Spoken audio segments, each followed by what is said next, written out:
This program is brought to you by Link TV for educational and non-commercial use only.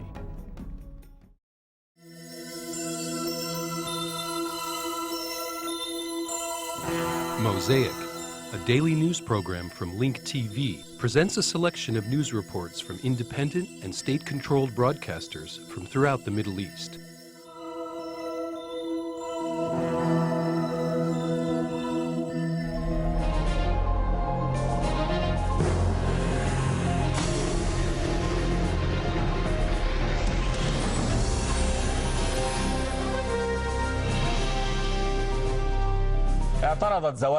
Israeli naval fireboats attacked the Lebanese Brotherhood ship that was sailing to the Gaza Strip in an attempt to break the siege. The Israeli soldiers attacked the passengers on the ship and they destroyed the communication devices on it. They then redirected the vessel to the Ashdod port.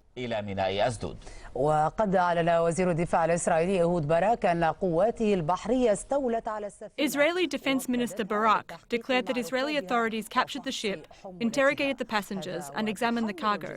Al Jazeera TV holds the Israeli authority responsible for the safety of their staff on the ship, which includes correspondent Salam Khoda and cameraman Mohammed Alak. سفينة الأخوة اللبنانية لنجدة قطاع غزة معتقلة لدى البحرية الإسرائيلية. The Lebanese Brotherhood ship that was on a mission to help Gaza was captured by the Israeli Navy. The ship carrying aid sailed to the Gaza Strip due to humanitarian needs. This was ignored by Israel. Israel threatened the route of the ship since it sailed and entered into international waters. This was done with the excuse that the coasts of Gaza are closed military locations and no ships are permitted to enter. السفينة تالي سيارتها من لبنان لجنة المبادرة الوطنية لوقف العدوان وكسر الحصار. The ship was sent from Lebanon by the National Committee Against the Siege and Violence. However, it never arrived. The ship sailed from Tripolis port in northern Lebanon and headed to Larnaca's port in Cyprus. From there, it continued the journey until the Israeli Navy fireboats attacked it and threatened it while it was still in international waters. ما دفع السفينة اللبنانية لتغيير مسارها ودخول المياه المصرية. This attack forced the Lebanese ship to divert its route and enter into Egyptian waters. When it entered the regional water of the Gaza Strip, it was attacked by the Israeli Navy. The Israeli soldiers attacked the civilian activists on board. An Al Jazeera correspondent on board added,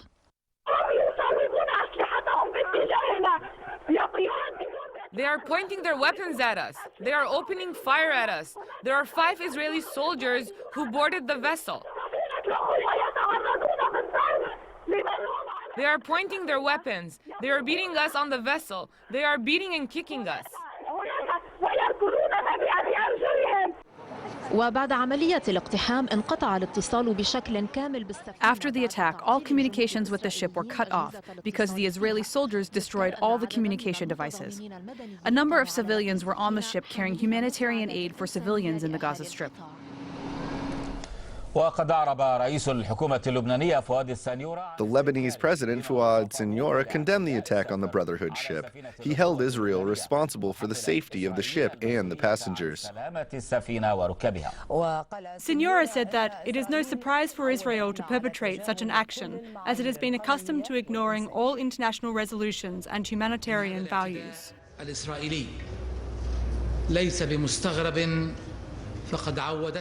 It is no surprise for Israel to perpetrate such an action, as it has been accustomed to ignoring all international resolutions and humanitarian values.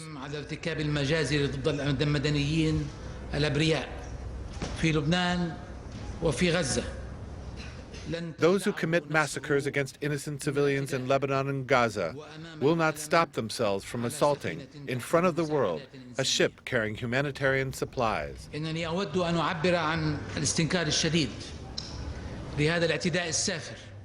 Before I came here, I made a number of necessary phone calls with international parties in order to exert pressures on Israel, which is violating laws.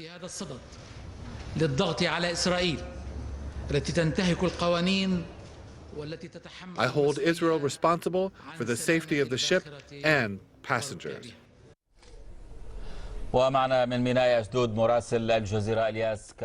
Now we have our reporter Elias Karam from the Ashdod port. Elias, did the Lebanese Brotherhood ship reach Ashdod's port? And what is going to happen to the passengers and the Al Jazeera crew?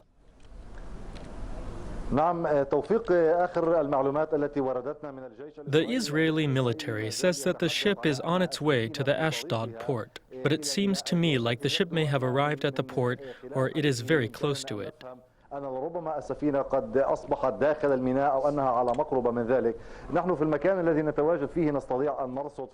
From this point, we can see some boats and ships in the sea. However, none of them seem to be the Lebanese ships. The Israeli army says that the ship is near, but I do not see it.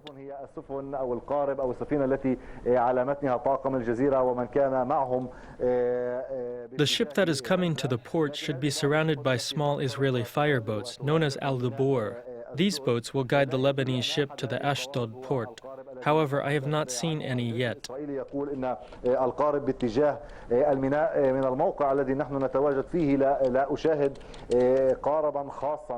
According to the Israeli military, they say that they will hand everyone on the ship, the 10 journalists, which includes our colleague Salam Khodor, and the cameraman, to the immigration police.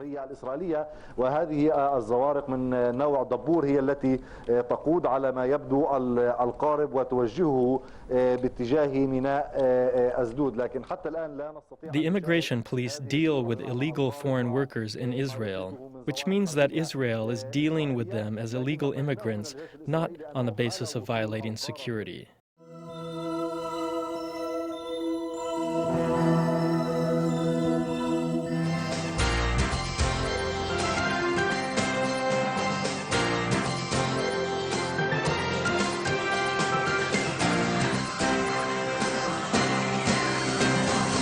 Israel naval forces today boarded a suspect ship from Lebanon en route to Gaza. And meanwhile, in the West Bank, a terrorist leader was killed by security forces. More on both stories from IBA's military correspondent Dennis Zinn. Real-time intelligence led to the elimination of a senior terrorist in the West Bank village of Qabatia, south of Jenin, at dawn today. The man was identified as 21-year-old Ala Abu Rob, the local Islamic Jihad organization terror commander. IDF forces comprised of members of the Central Command's undercover Duvdevan unit, backed up by fighters from the Nachal ultra-Orthodox battalion, took part in the operation. The soldiers said that Abu Rob was holding a weapon at the time he was shot dead. Family members said he was killed while sitting at a computer. Others said that the person killed was not the Islamic Jihad commander, but rather someone else. They said that Abu Rob is presently in custody in a Palestinian Authority facility. Several weapons and a quantity of explosives were located in the house. Intelligence sources later said that neutralization of Abu Rob was given high priority because he was proceeding with plans to carry out a mass terror attack in the near future in one of Israel's cities. This is the Lebanese ship that was commandeered by the Israeli Navy today and escorted into the Ashdod port after it tried to break the naval blockade on the Gaza Strip. Sources in the Navy said that the vessel will have to be searched as it may be carrying arms for the Hamas and its cargo. Israeli officials said that all humanitarian goods on board will be delivered to aid agencies in the Gaza Strip. The saga began last night when the ship's captain requested passage through the area as he was on his way to Egypt. Israel granted the request.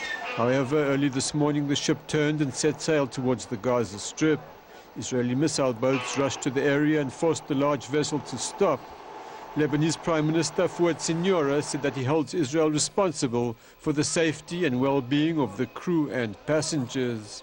And Hamas is not only a terrorist organization, but its members are also thieves. UN officials in Gaza said Hamas gunmen stormed the relief agency's warehouse in Gaza City and stole 3,500 blankets and more than 400 food parcels intended for refugee families.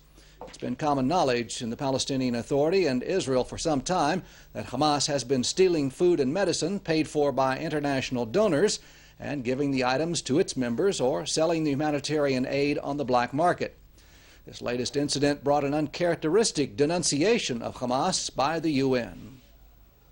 I condemn this in the strongest terms and demand that this aid is returned. Of course, we've been mandated by the international community to distribute this to the needy people of Gaza, and this aid must go to the needy people of Gaza, so we want it back and we want it to be distributed properly. Just 5 days to go before Election Day, and IBA's diplomatic correspondent Leah Zinder brings us up to date on the last-minute sparring of the leading candidates.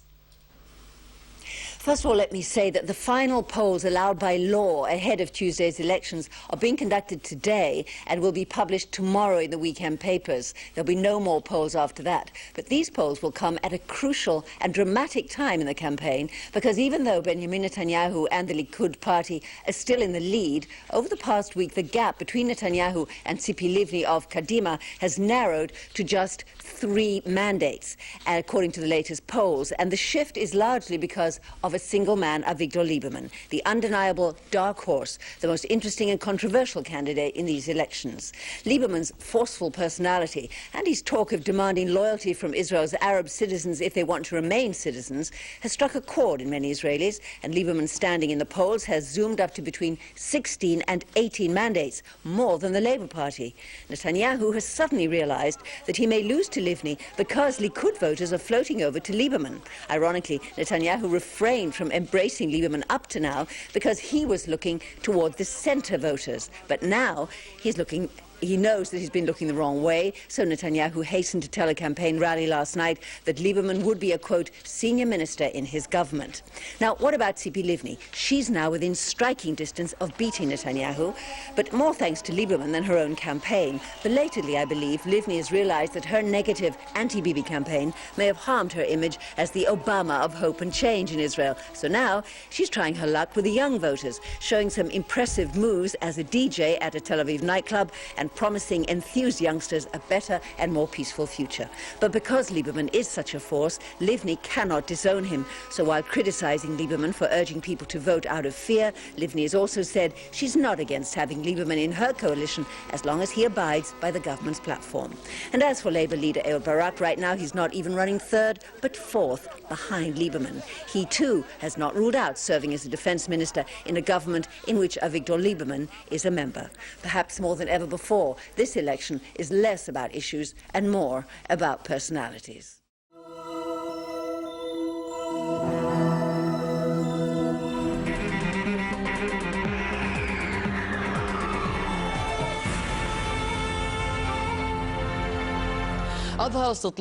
A new poll in the Palestinian territories revealed that the opinions of Palestinians in Gaza are unprecedentedly different from those in the West Bank following the war on Gaza. According to the results of the survey, which was published by the Jerusalem Center for Media and Communication, Hamas's policies have become less popular in Gaza and more popular in the West Bank. Also, the policies of the Palestinian Authority are now more popular in Gaza than they are in the West Bank. بين الرأي العام في الضفة الغربية وغزة في غالبية القضايا. According to the results of a recent poll, the opinions of Palestinians in Gaza have become very different from those in the West Bank, pertaining to most issues that were included among the survey's questions. More people in the West Bank than in Gaza believe that Hamas has won the latest war. 53.3% of Palestinians in the West Bank believe that Hamas won the war, in contrast to the 35.2% in Gaza that believe Hamas won. What is more surprising is that half of those who were surveyed in Gaza said that no one won. In contrast, only 1/3 of Palestinians in the West Bank said that no one won.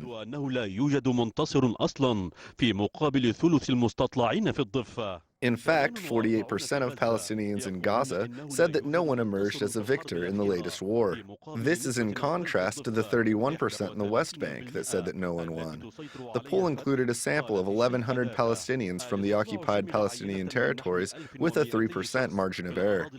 Perhaps the only thing that most Palestinians agreed on is that Israel was targeting civilians during the war. 71% of Palestinians said that Israel targeted civilians. Palestinians in Gaza said that they want a national unity government to be in charge of the reconstruction of Gaza. However, the majority of the Palestinians in the West Bank said that they want international supervision for the reconstruction. 30% of Palestinians in Gaza said that they want a national unity government to be in charge of the reconstruction of Gaza, and only 26% supported international supervision for the reconstruction. In contrast, 33% of Palestinians in the West Bank supported international supervision for the reconstruction of Gaza, and only 25% 25% said that they want a national unity government to be in charge of the reconstruction. Palestinians are almost divided in half between those who support the launching of missiles from Gaza towards Israel and those who said that the missiles harm Palestinian national interests or that they are completely useless. More Palestinians in Gaza than in the West Bank believe that these missiles are harmful to Palestinian national interests. 53% of Palestinians in the West Bank said that the missiles are useful, while only 47% of Palestinians in Gaza said that they are useful. In contrast, 48% of Palestinians in Gaza said that the missiles are harmful to the Palestinian national interests or are useless, while only 43% of Palestinians in the West Bank said the same thing. 5% of Palestinians in Gaza said that they have no opinion, while 96% in the West Bank said the same thing. Palestinians also differ in the way they view Iran's role in the war. 58% in Gaza said that they are not satisfied with Iran's role, while only 33% of Palestinians in the West Bank said that they are not satisfied with Iran's role. 58% of Palestinians in Gaza said that they are not satisfied with Iran's role. 41% said that they are satisfied with it. 1% said they have no opinion. It is worth mentioning that the poll shows the popularity of the Fatah movement and its chairman Mahmoud Abbas has deteriorated in the West Bank. Khalid Al-Kashif, Al-Arabiya. Al-Arabiya.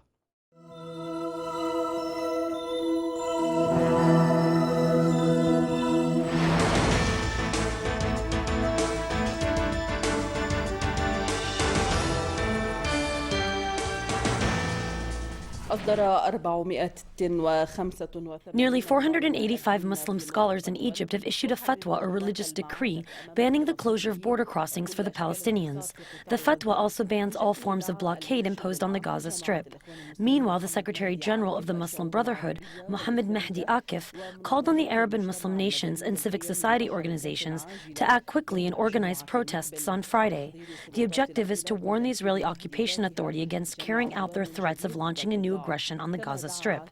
Akif also called for organizing protests on a regular basis aimed at lifting the blockade of Gaza and reopening its border crossings.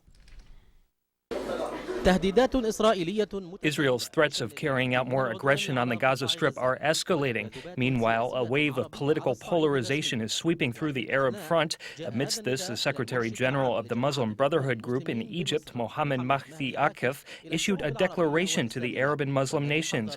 In his declaration, Akif warned against Israel's threats of declaring a new war on the Gaza Strip.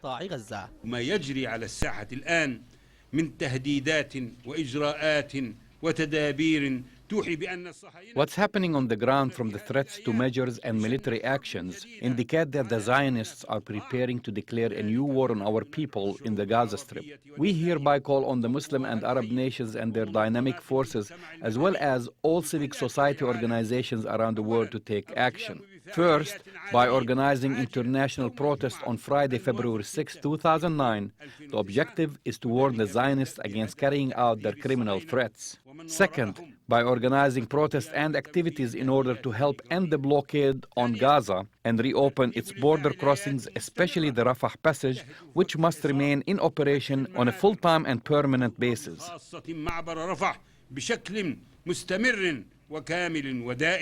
Akif pointed out that the political fever of the Israeli elections may force the leaders of the Zionist entity into carrying out another massacre in Gaza in order to win more votes among the Israeli public. To Israel, ascending to power can't be accomplished without stepping on the skulls of women and children in Gaza or without shedding Palestinian blood. This warns of a looming massacre in Gaza. The Secretary General of the Muslim Brotherhood also praised the heroic perseverance of the Palestinian people. He said that the Palestinian resistance has foiled the Zionist campaign of trying to break the willpower of this Muslim nation. The heinous military aggression on the Gaza Strip is aimed at breaking the willpower of the Palestinian people. It's also aimed at halting the rocket attacks and eradicating the Palestinian resistance. With this, they will be able to bury the Palestinian plight once and for all. However, the heroic perseverance of the Palestinian people and the resistance, which shocked the world, has foiled the Israeli campaign and forced them out of the Gaza Strip, running with their tails between their legs. The Muslim Brotherhood has issued a declaration to the Arab and Muslim nations, people and rulers, warning them of the danger of remaining silent over the Israeli crimes against the Palestinian people. The Muslim group also stressed the importance of countering the latest Israeli threats of carrying out more aggression against the Palestinian people for merely electoral purposes.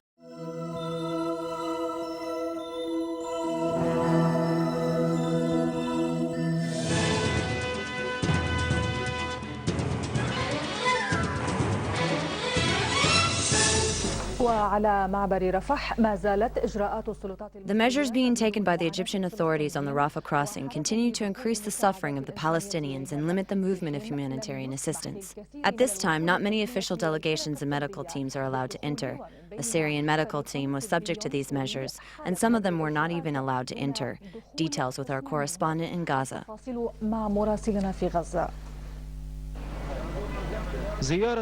This is the second visit of its kind in the Gaza Strip. A medical delegation from Syria visits Palestinian hospitals to assist in treating the war casualties and to help Palestinian doctors to perform emergency surgeries for those who are injured. We came to Gaza with the objective of helping our Palestinian colleagues. We discovered that they have great capabilities and qualifications. God preserve them. But we wanted to see if there was anything they lacked, or if we could offer our help, such as our medical opinion.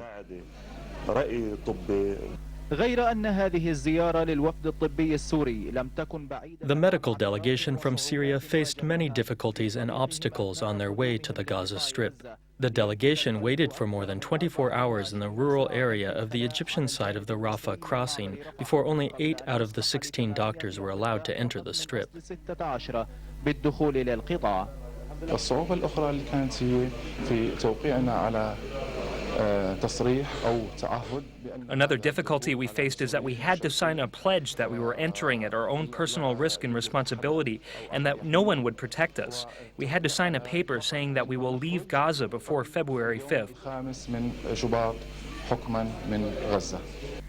The delegation, which faced all these difficulties on their humanitarian path towards Gaza, confirmed that they have continued their work to treat the wounded.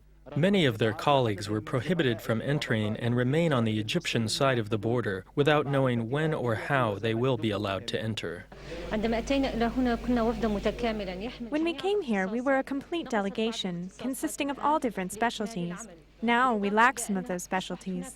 We are anxious because we are waiting for our colleagues to enter. We also don't know which hospital we will be working in. Will we remain in the European hospital or will we be transferred to the Shifa hospital? We are waiting for them, and we can't do anything until they rejoin us.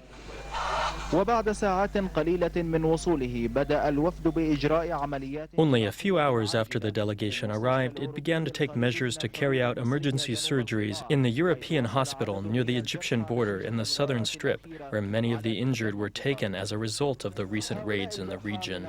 Amidst the difficulties facing Palestinian hospitals, including a shortage of medical supplies, these patients will probably be helped. They will also be strengthened by visits from emergency civilian teams to the strip, like the one made by this medical team today, who assisted patients and saved the lives of dozens. Mahmoud Alian, Syrian Arab Television, Gaza.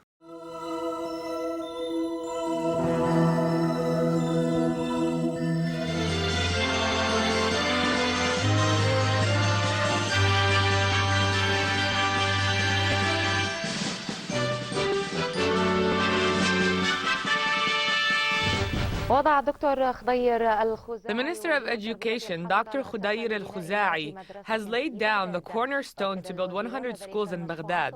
The minister reiterated that the project will help the education sector in Iraq.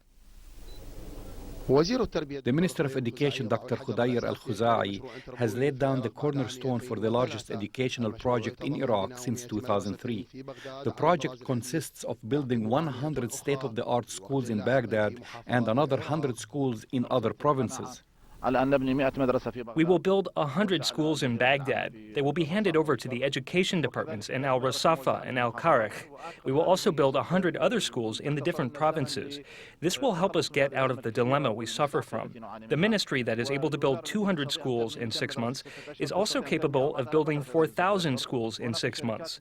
There are many global companies that are willing to work on this project if the finances were available. Therefore, we are only in need of money. When we have money, we won't have a problem. The Minister of Education said that the project will not take longer than 6 months. Then the 100 schools will be ready. It is expected that a number of qualified teachers will be hired to fill 8,000 jobs that will be distributed between Baghdad and the provinces.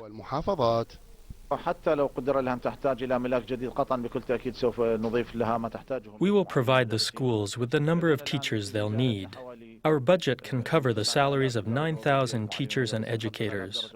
We will ask the Department of Education in Iraq to submit a list of job opportunities and professions available to the students based on their area of specialty. The students will then compete accordingly. The Minister of Education has visited the Department of Education in Al-Kharq. He monitored the workers and he also inspected the computer center that has recently opened. The cornerstone for 100 schools has been placed. This was achieved under the supervision of the Ministry of Education and the execution of private companies. We're waiting for the construction of 100 other schools in other provinces. This decision is the first large project since the collapse of the former regime. This step illustrates the new Iraq in terms of buildings and construction. From Baghdad, Talal, Al-Iraqiya.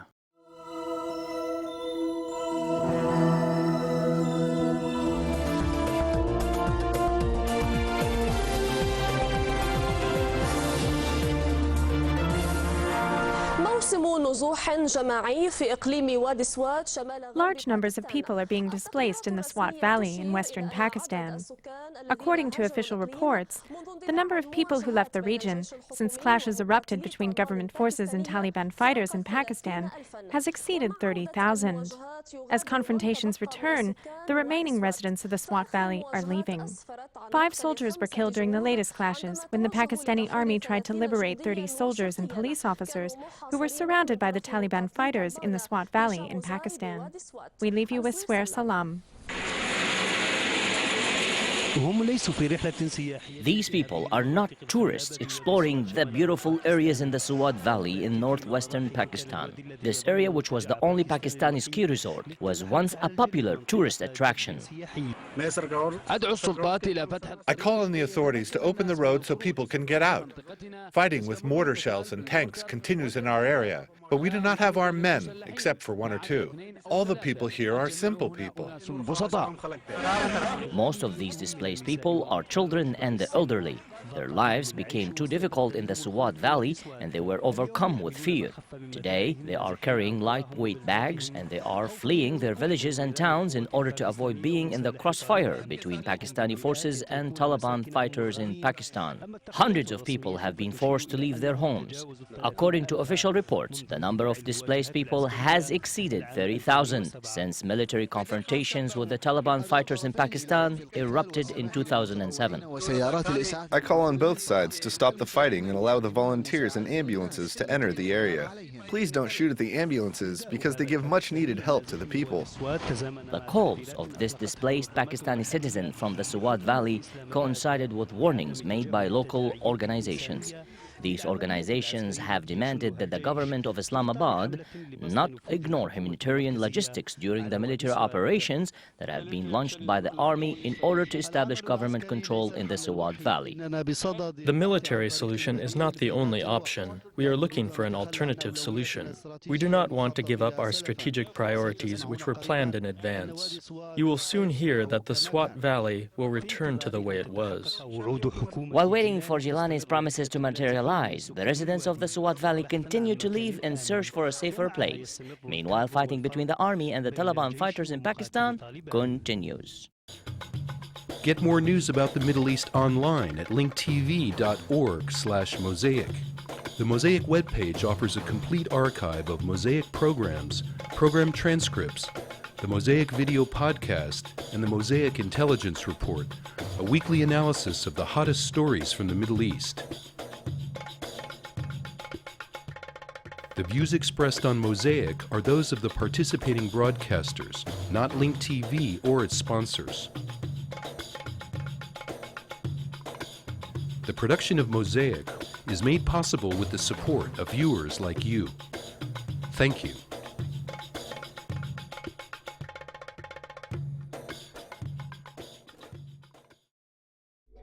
This program was brought to you by Link TV for educational and non-commercial use only.